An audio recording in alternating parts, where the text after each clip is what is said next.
Kementerian Sosial bersama tim peneliti dan pengkaji gelar pusat mengusulkan Presiden kedua Republik Indonesia Soeharto menjadi pahlawan nasional.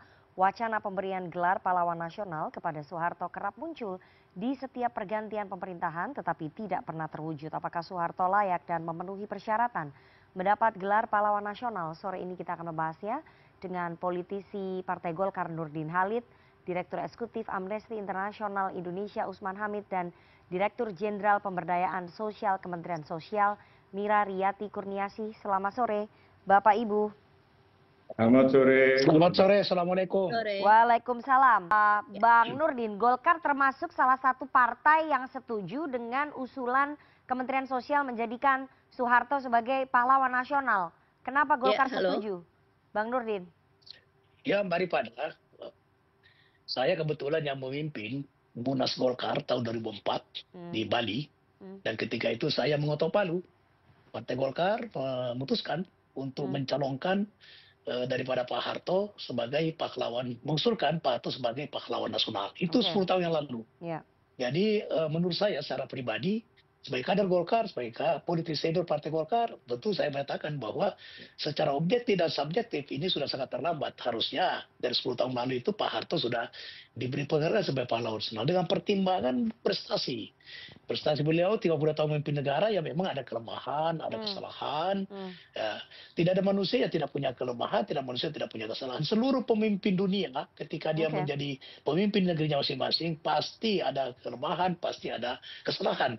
Tapi apakah kesalahan itu sebanding dengan prestasi yang dia buat? Kemudian kita sebagai bangsa yang dimana kita Pancasila ya, sesuatu yang perlu dipersoalkan memang kita harus persoalkan, tapi apakah yang dipersoalkan itu punya bukti? Misalnya Pak Harto dianggap melanggar HAM, ya, di mana pelanggaran HAM-nya? Kenapa HAM internasional tidak pernah menuduh atau mendakwa daripada Pak Harto? Seperti misalnya Presiden Filipina Duarto, Duarte ya, nama aja. Ya, itu.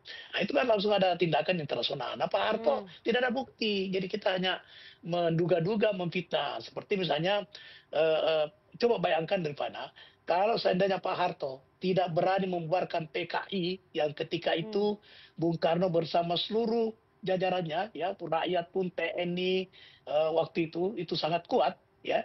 Tapi Pak Harto punya keberanian membubarkan PKI. Kayak apa kita? Mungkin negara kita sekarang jadi negara komunis. Nah, itu apakah itu bukan sebuah prestasi? Kemudian setelah membubarkan PKI ada ekses, ya masa Pak Harto yang dituduh sebagai dalangnya kemudian dianggap melanggar HAM. Itu. Kemudian ketika terjadi peristiwa reformasi, ya, juga terjadi pembakaran, terjadi kerusuhan, banyak meninggal. Masa partai dibanggakan? Tidak mungkin seorang Soeharto yang sangat kuat ketika itu mau menjatuhkan dirinya dengan cara seperti itu. Itu kan nalar kita nalar rendah namanya. Coba kita gunakan nalar tinggi. Pak Harto waktu itu sangat kuat. Dia menguasai TNI, dia menguasai DPR, dia ketua dan pembina Partai Golkar, ya. Pembina Golkar yang menguasai DPR. Kalau beliau seorang diktator, tidak mungkin mau mengundurkan diri, ya? Tidak mungkin mengundurkan diri. Ya. Bang Nurdin. Kenapa? Karena MPR itu dikuasai oleh Partai Golkar. Dan ketua dan pembina Partai Golkar itu punya kekuasaan yang sangat kuat di Partai Golkar. Juga menguasai TNI.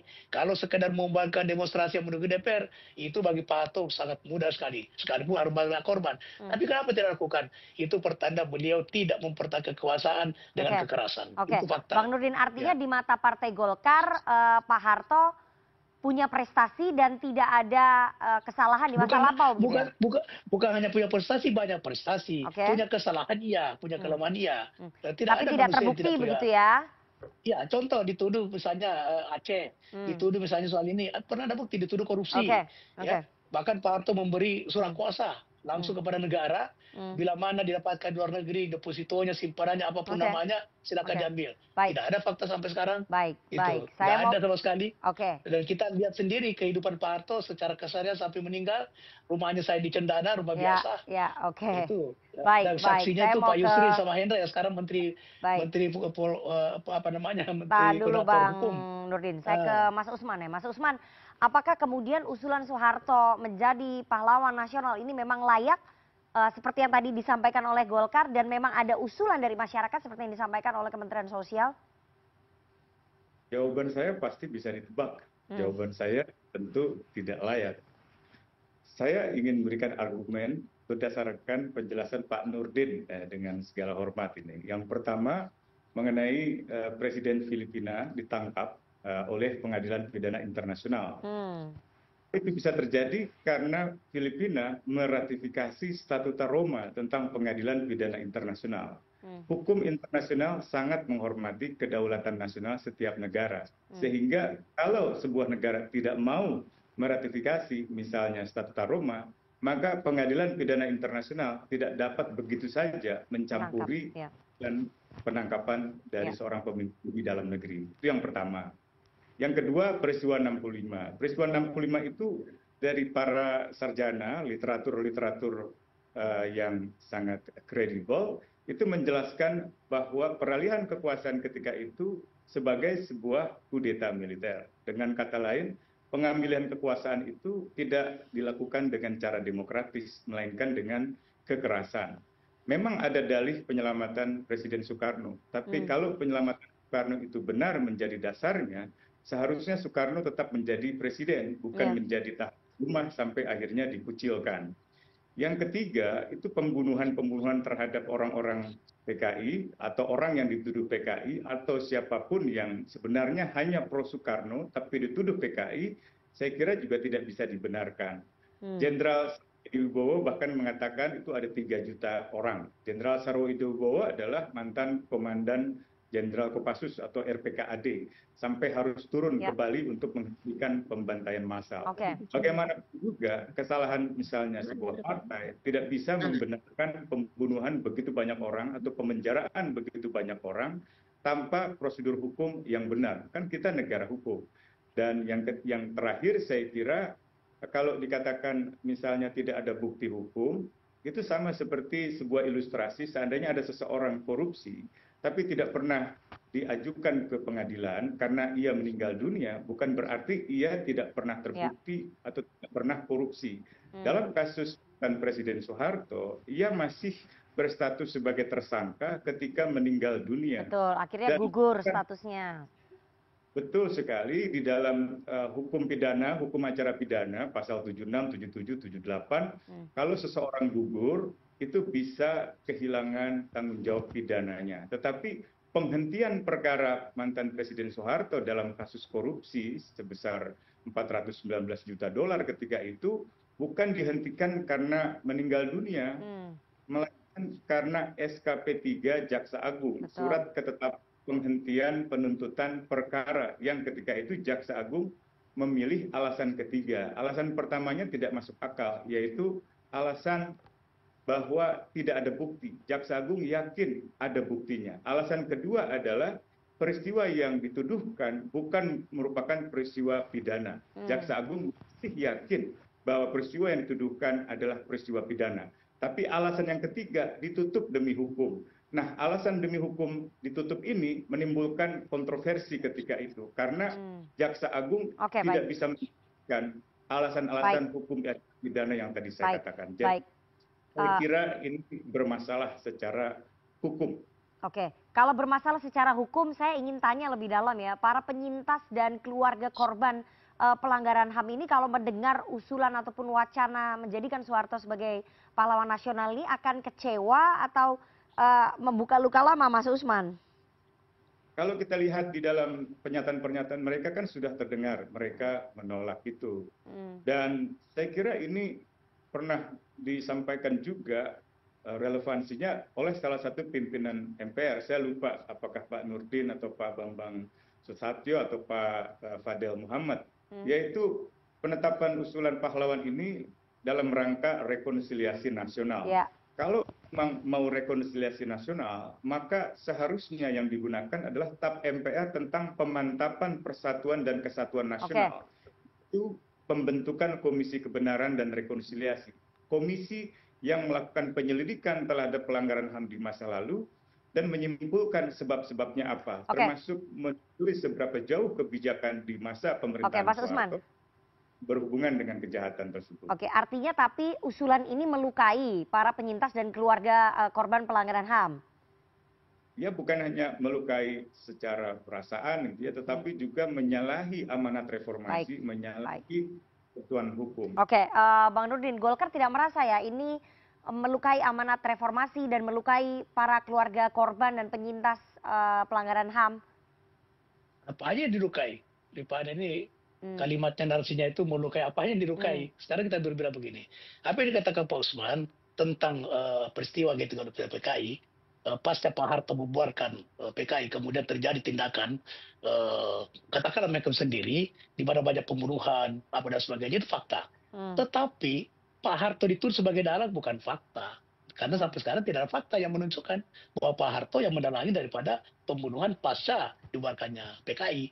Tapi yang kita sekarang kalau kita bicara melukai, bagaimana terlukanya daripada keluarga, anak, dan kita rakyat Indonesia daripada 7 jenderal kita yang dibunuh secara sadis. Pak Usman, apakah itu bukan sesuatu juga yang harus... Jadi tidak mungkin ada asap kalau tidak ada api, kira-kira gitu. Jangan kita kemudian hanya kita bilang ekses daripada pembubaran PKI. Tapi kita lihat apa penyebabnya itu. Andai kan tidak pemberhentian jenderal, saya kira tidak akan terjadi semua itu. Itu yang kita harus lihat. Nah, kenapa juga itu tidak pernah diungkap? Nah, tapi saya bisa memahami ada pro kontra. Ya, kita kan sekarang dengan demokrasi, kita keterbukaan luar biasa, ya. Tetapi keterbukaan yang luar biasa ini harus pada nilai-nilai Pancasila. Nah, sekarang, apakah Pak Harto tidak layak mendapatkan penghargaan pahlawan nasional dengan dibandingkan begitu banyak jasanya? Contohnya, dengan ini juga perdebatan dengan teori pembangunan, ya. Stabilitas pertumbuhan pemerintahan. Mungkin kita tidak akan menikmati jalan-jalan desa yang ada sekarang kalau tidak ada impres desa ketika Pak Harto menjadi berkuasa. Anak-anak kita sekarang mungkin semakin susah bersekolah. SD ada di mana-mana, di SD, di kampung-kampung, desa-desa, di kecamatan. Itu karena ada impres SD. Kemudian pelayanan kesehatan, karena ada impres kesehatan. Posyandu yang kita kenal zaman dulu apa dan sebagainya, yang melayani mempercepat masyarakat, itu sesuatu yang kita tidak bisa lupakan. Jadi antara prestasi Pak Harto selama 30 tahun dengan katakanlah kesalahannya juga bukan sebuah fakta tapi hanya tuduhan, itu menurut saya jauh tidak sebanding. Oleh karena itu Partai Golkar tidak merasa bahwa, dan itu juga fakta hukum, tidak ada pelanggaran HAM. Itu dari HAM juga tidak pernah menuduh Pak Harto sebagai melanggar HAM. Nah, itu tidak ada fakta tentang itu dan sebagainya. Kita bicara hukum. Ya kalau Pak Usman tadi mengatakan bahwa Jaksa Agung itu Kejaksaan Agung tidak ada di atasnya. Dia menghentikan tentu ada dasarnya gitu. Nah, apakah masalah itu punya dasar tidak, tapi faktanya sudah keluar keputusan tentang perintah. Sama dengan ketika MK memutuskan Gibran boleh maju, itu juga itu juga pro kontra gitu. Tapi apakah itu kemudian kita tidak bisa menerima? Tidak bisa, itu fakta hukum. Ya, keputusan hukum. Keputusan hukum sebagai negara hukum kita harus terima. Gitu. Mas Usman, menurut persyaratan secara umum dan juga khusus Pak Soeharto itu sudah memenuhi. Dan sudah dicabut juga namanya dari TAP MPR sehingga tidak ada lagi hambatan hukumnya. Kan baru dicabut kemarin oleh MPR. Nah, ya itu juga sudah saya dengar dari pernyataan Menteri Sosial. Dan saya kira pertanyaan kritisnya adalah apakah pencabutan atau penghapusan nama Soeharto dari TAP MPR nomor 11 tahun 98 dilakukan secara benar menurut tata peraturan perundang-undangan. Setahu saya, keputusan itu dilakukan hanya oleh pimpinan MPR, bukan melalui sebuah sidang paripurna.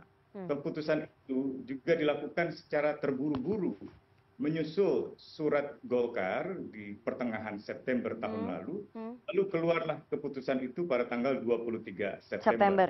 Itu proses yang bersifat konsultatif, tidak ada proses yang melibatkan masyarakat secara partisipatif melalui list permusyawaratan rakyat. Jadi cacat hukum menurut Mas Usman? Saya kira iya, cacat yuridis. Dan harus diingat bahwa TAP MPR itu status hukumnya lebih tinggi karena itu tidak boleh diubah begitu saja hanya dengan putusan pimpinan MPR. Oke, Bang Nurdin.